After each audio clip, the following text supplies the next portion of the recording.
वैराग्य उत्पन्न होने से उन्होंने इसे छोड़ा।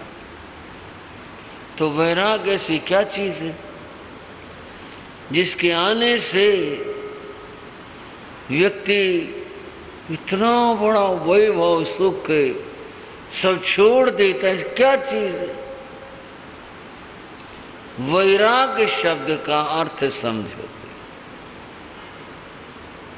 वैराग्य शब्द बना है विराग से। किससे बना? विराग से। विराग शब्द में वी उपसर्ग है। ये जो उपसर्ग होते हैं ये शब्द के अर्थ को बदल देते हैं। आगे राग है, राग शब्द के आगे वी उपसर्ग लगा है तो शब्द बना विराग। राग जो शब्द है उसके कई अर्थ हैं। राग रंग राग के लिए भी आता है, लगाव के लिए भी आता है। राग शब्द इन सारे विविध वर्णों के लिए भी आता है। बहुत सारे अर्थ हैं।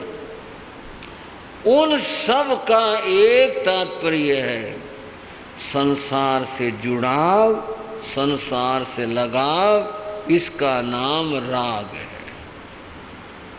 समझ गए भाई? वी जो लगा वो विपरीत अर्थ में है।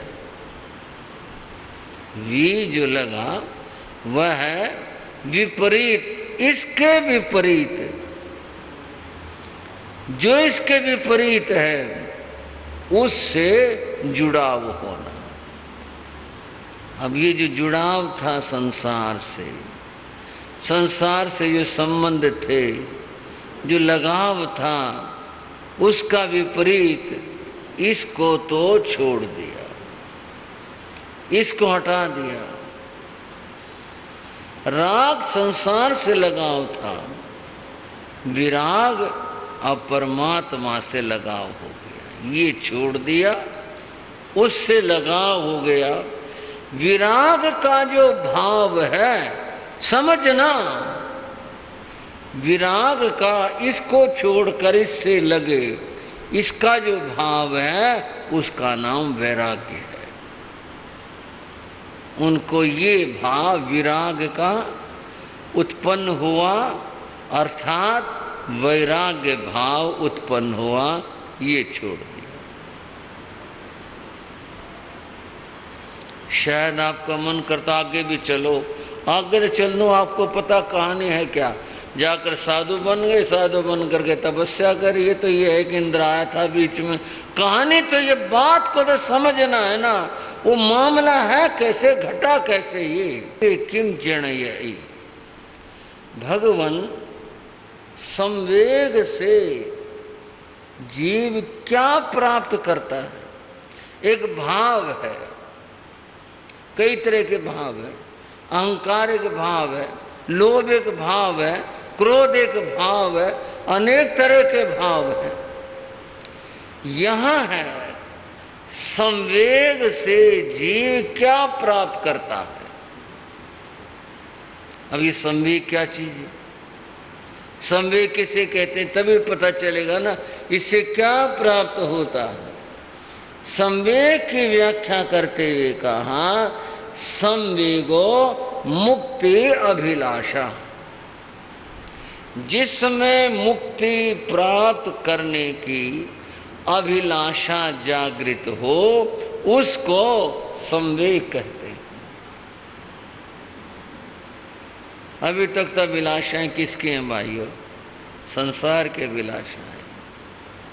जितनी अभिलाषाएं और इच्छाएं हैं सारी संसार की। मुक्ति की तो बात सोचते ही नहीं, मुक्ति का तो विचार आता ही नहीं। और जिनमें विचार आता है तो फिर उनकी बात अलग हो जाती है। संवेगो मुक्ति अभिलाषा। संवेग मुक्ति की अभिलाषा को कहते हैं। इसके लिए कहा जिसमें ये मुक्ति की अभिलाषा जागृत हो जाती है, मैं मुक्ति मोक्ष को प्राप्त करूं, संसार के बंधनों से निकल जाऊं, ये जो भाव जिसमें आता है, किम जनयेय, उसका क्या फल है, इस भाव का क्या फल है? भगवान ने बताया, संवेगेणं अनुत्तरं धम्म सद्धं जनयेय। पहली तो बात यह है, उसमें जिसमें मुक्ति की अभिलाषा आ जाती है, उसमें अनुत्तर धर्म श्रद्धा उत्पन्न होती है। अनुत्तर कहते हैं श्रेष्ठ, जो कभी जाए नहीं, खंडित न हो, विकृत न हो, ऐसी श्रद्धा उस व्यक्ति के अंदर उत्पन्न होती है। जिसमें संवेग का भाव होता है, उसकी श्रद्धा बहुत ऊंची, बहुत महान और श्रेष्ठ हो जाती है। फिर क्या होता है, प्रक्रिया बता रहे हैं। अनुत्तराय धम्म श्रद्धाए संवेगम हम आगच्छे। ये अनुत्तर धर्म श्रद्धा उस व्यक्ति को मुक्ति की ओर ले जाती है, उसका भाव उस ओर बढ़ जाता है। और क्या होता है, अनंतानुबंधी क्रोध मान माया लोभ, इसका क्षय होता है। फिर किसी से न वैर करना, न द्वेष करना, किसी कुछ नहीं, मन शांत हो जाता है। और इसका फल क्या होता है, नए कर्मों का वो बंध नहीं करता। और अद्भुत बात अंतिम ये है कि वह विशुद्धि को प्राप्त करके तच्चम पुणो भव गहणम नाई कमई, वो तीसरे भव का अतिक्रमण नहीं करता। तीसरे भव में तो वह अवश्य मोक्ष प्राप्त कर लेता। इस संवेग का इतना बड़ा फल हुआ। पर बात तो ये है ना, अभिलाषा ही तो नहीं आती। मुक्ति की तो बात सोचते नहीं, और बात सोचते हैं। सारी दुनिया की जितने, जिसके दिमाग में जो रहता वही तो प्राप्त करेगा। मुक्ति की अभिलाषा हो तो मुक्ति प्राप्त हो। एक कहानी आपने पहले भी सुनी होगी। एक महात्मा के पास एक व्यक्ति आया कुछ पूछने के लिए। वह बैठा था, उसका नंबर नहीं आया, मतलब लोग बहुत आ रहे थे। वो बात करना चाह रहा था, लोग आते रहे जाते रहे। शाम हो गई, देर हो गई, आखिर लोगों का आना बंद हो गया। उस व्यक्ति ने मन में कुछ सोचा और महात्मा से पूछा, महाराज आपके पास सुबह से शाम तक हजारों आदमी आए, कितने लोग आए? महात्मा ने कहा फिर? बोले क्या ये सारे जितने लोग हैं ये मुक्ति को प्राप्त करेंगे? इतने सारे लोग आए। महात्मा कहने लगे इस बात का उत्तर आज नहीं, मैं कल दूंगा, कल आ जाना सुबह। वह व्यक्ति चला गया, दूसरे दिन आया, सुबह आया, आकर के बैठ गया। आज भी बहुत लोग आए। और फिर उसके बाद शाम को उसका नंबर आया। उसने कहा जी मेरा प्रश्न तो रह गया। बोले प्रश्न उत्तर नहीं मिला तुम्हारे को? बोले नहीं, आपने तो बताया ही नहीं, मेरा तो नंबर ही नहीं आया। बोले तुम समझे नहीं, अब मैं तुम्हारे को समझाता हूँ। इतने आदमी आए सुबह से शाम तक। किसी ने आकर ये पूछा महाराज मोक्ष कैसे मिलेगी? किसी ने पूछा भगवान कैसे मिलेंगे? किसी ने पूछा आत्मा के दर्शन कैसे होंगे? इतने लोग आए, किसी ने पूछा? बोले ना, ये तो नहीं पूछा। और बोले दुनिया की बातें पूछी।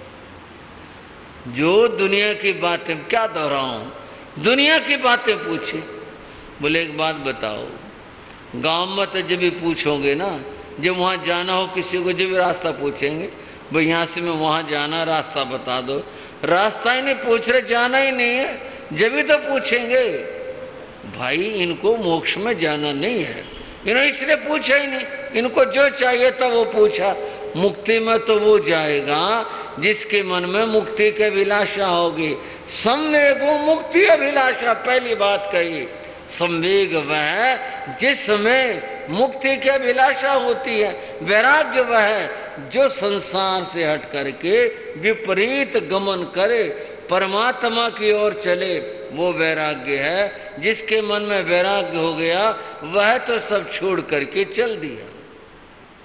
वह फिर वहाँ राग भाव में बंद करके रहता ही नहीं है, वह तो चल देता है, उसका मार्ग कुछ और होता है।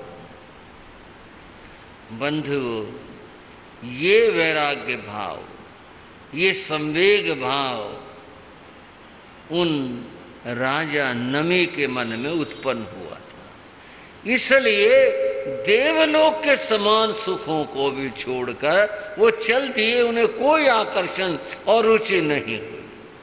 है तो बड़ी बात, और बहुत बड़ी बात है। ऐसे छोड़ करके चल देना कोई छोटी बात तो नहीं।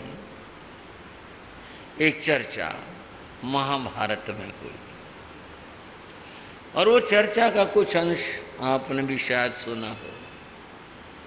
चर्चा ये है कि जब पांडव वनवास कर रहे थे, उनको भी वनवास मिला था और एक अज्ञातवास मिला था 1 वर्ष का। वनवास की बात है। वे चलते हुए एक वन में आए और वहाँ वो ठहरे। 5 पांडव, द्रौपदी वहाँ ठहरे। युधिष्ठिर ने कहा, भाई पानी देखो, कहीं आसपास पानी हो तो प्यास लगी है। तब इतना कहने भर की बात थी। उनके भाई तो परम आज्ञाकारी थे। भीम उठे, तब उनके पास शस्त्र भी थे।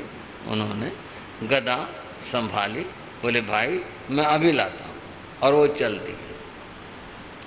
कुछ अंदाजा से लगा के चले, इधर देखे इधर, इस तरह घूमते फिरते काफ़ी दूर जा कर के उन्हें एक तालाब मिला, जो बड़ा सुंदर तालाब था और उसमें पानी भरा था, बड़ा स्वच्छ, बड़ा निर्मल।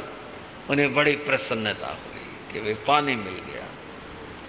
पानी ले जाने के लिए बर्तन नहीं था, तब उन्होंने पत्ते तोड़कर दोना बनाया और दोना बना करके वे पानी भरने लगे उस तालाब से। तभी एक आवाज आई, और आवाज आई, ठहरो। उन्होंने इधर उधर देखा, कौन है? फिर आवाज आई, पहले मेरे प्रश्नों का उत्तर दो, बाद में पानी लेना। अगर तुमने मेरे प्रश्नों का उत्तर नहीं दिया और पानी लेने की कोशिश की तो मैं तुम्हें सजा दूंगा, तुम्हारे लिए अच्छा नहीं होगा। पहले प्रश्नों का उत्तर दो। भीम में अहंकार था अपने बल का। उन्होंने गदा संभाले, वो कौन है तू? आ मेरे सामने आ, तू मुझे रोकने वाला कौन है? कुछ इस तरह की बात कही, और मैं पानी लेता हूँ, रोक मुझे। उन्होंने पानी लेने की कोशिश की, वे तो मूर्छित होकर के गिर पड़े रहे वहाँ मूर्छित होकर। उधर भाई इंतजार देखे, आया नहीं। भाई क्या बात हुई? कहीं बहुत ही दूर चला गया, किधर गया? मुझे प्यास लगी थी, लेकिन अब प्यास से ज़्यादा तो भाई की चिंता हो गई। वो गए कहाँ पर? अर्जुन खड़े हुए, बोले भाई आपकी अनुमति हो तो मैं देख कर आऊं। किधर गए, क्या हुआ? हाँ अर्जुन तुम देख कर आओ, युधिष्ठिर ने कहा।